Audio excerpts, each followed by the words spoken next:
With Le Chatelier's principle, adding a chemical, whether it's a reactant or product, removing a chemical, whether it's a reactant or product, or changing the pressure and volume causes the reaction to shift to get back to the equilibrium it was at. When we think about that, we can add or remove something we're starting with, something we're ending with. Something we talked about when we were looking at kinetics a lot was catalysts. Catalysts, although not reactants or products, do impact a reaction, but they don't impact the energy or the disorder of our starting and ending products. We use them up, but then we make them again.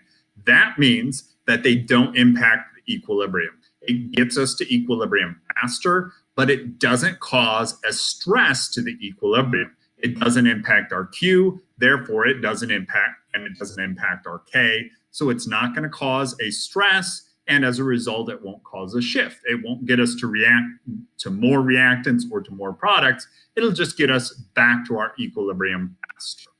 The other thing that we can change, if we think about the chemicals in it, if we think about the volume, if we think about the pressure, is the temperature. And the simplest way to approach a temperature problem is to think about temperature as if it's a reactant or product itself, or as if heat is coming in or heat is going out. In an endothermic reaction, we know that there's a positive delta H value. Heat is coming into the system, or we can think of heat as a reactant. I have to put it in. So with our general equation, we can say A plus B plus heat makes C and D.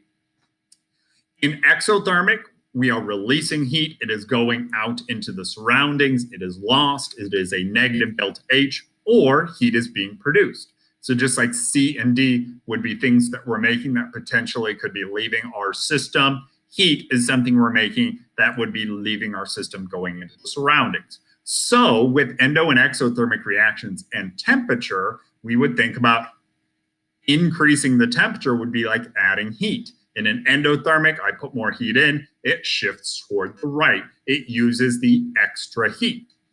That also connects and hopefully makes sense because this is trying to absorb heat. So if we make it hotter, there's more heat to be absorbed.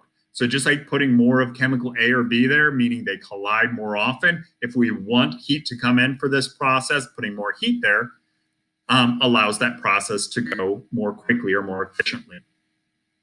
When I take heat away, that would cause us to shift left. The forward reaction would actually not be as efficient because it needs heat to happen. So that lower temperature would cause endothermic to shift left. For exothermic, heat's on the opposite side, and hopefully we would see and also expect the opposite to happen. Adding more heat, well, or making it hotter, the heat's right here, it shifts to the left in order to use that up. Or lowering the temperature and decreasing or removing heat, then it has to shift to the right to make more of it. At that low temperature, the exothermic process is going to be more favorable. It's going to be, since it's giving heat off, the colder the surroundings are, the easier of that transfer heat from the system to the surroundings is.